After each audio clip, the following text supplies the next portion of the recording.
What is up, everybody? So over the past little bit, I've been talking about how Ken Kratz has popped back up in the news. He is back online. He has social media once again. He is at Kratz Uncancelled on X. And he has been very engaging with a lot of people on the platform, answering questions, responding to things, even sending Kathleen Zellner a message, which I covered in a video recently, and I will link it in the description below if you want to go have a view for yourself and see what Ken Kratz had to say to Kathleen Zellner. Now, I do these videos because I know a whole bunch of people that watch these videos do not have X, formerly known as Twitter, just in case you don't know what X is.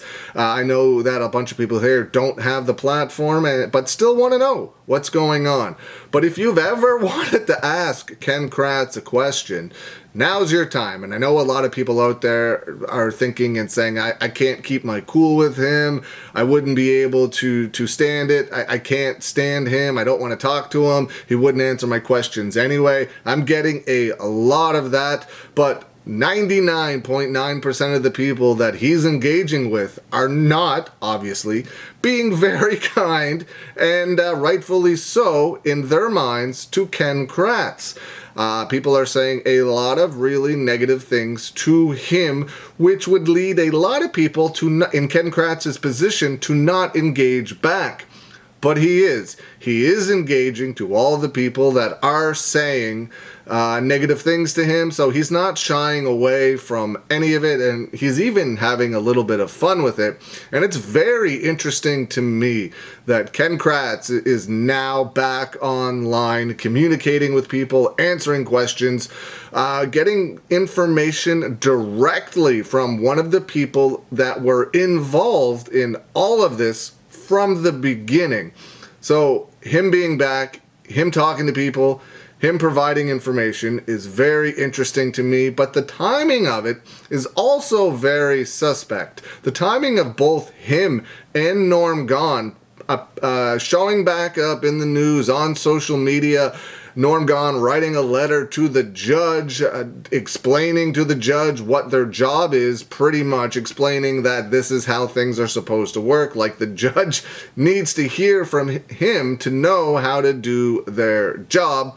But the timing of all of this is very suspect because it's all coming up at the same time that Kathleen Zellner is trying to get scientific DNA testing done on the RAV4.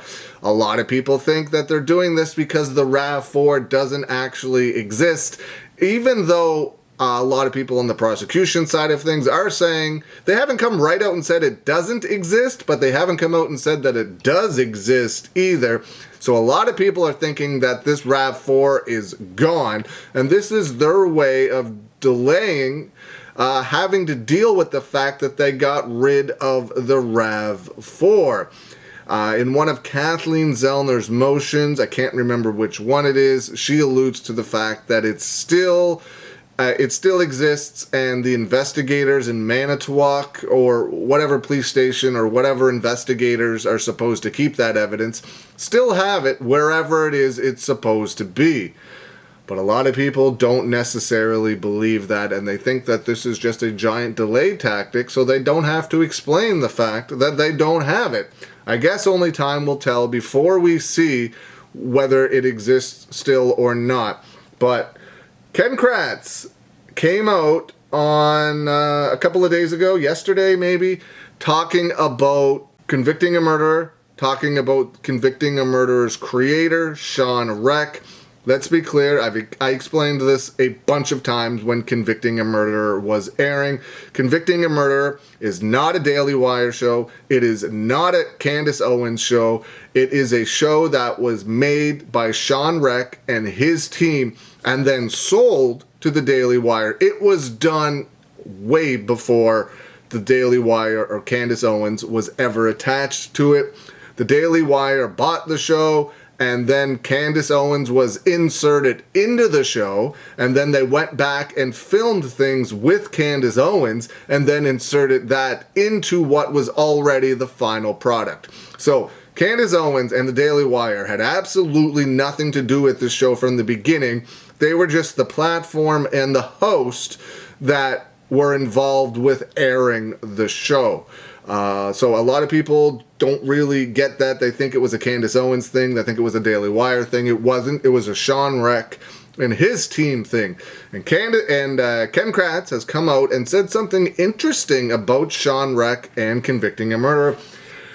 He was talking to Dr. Silkman on X about the key, specifically about Mark Weirgert and Thomas Fassbender. Dr. Silkman said this: "I believe that Mr. Ken Kratz summed it up perfectly, and he knows them all very well. Why would he be critical of his own law enforcement officers? Why have Fassbender and Weirgert been heavily criticized by judges, lawyers, and academics?" Now, this is involving with them allegedly finding the key in Stephen Avery's bedroom. This is what Ken Kratz said in response. "To be clear, when Mark Weirgert informed me of the fact that 2 Manitowoc deputies found the key, I was unhappy. The expletive was uttered at my office privately. As explained to me, Mark and Tom needed evidence text to assist the searches. I came to agree it was 100% reasonable under the circumstances. I told the director of CAM not to use that quote, as it did not reflect my final position or current feelings. Tom was sitting next to me when I told him that. Sean Reck chose to ignore my request." So Ken Kratz is essentially here calling out Sean Reck for putting something, and this is Sean Reck's right, absolutely. He was filming, they knew they were being filmed, and he has the right to use anything he wants, because I'm guessing they assigned some sort of contract stating that everything can be used during the sessions he was recording. But a lot of people will go back and say, will you leave that out? I didn't mean that. I don't think this comes across exactly as I say it. And a lot of the times, the people in charge of a documentary or whatever it is that they are making will be like, sure, we won't use that section.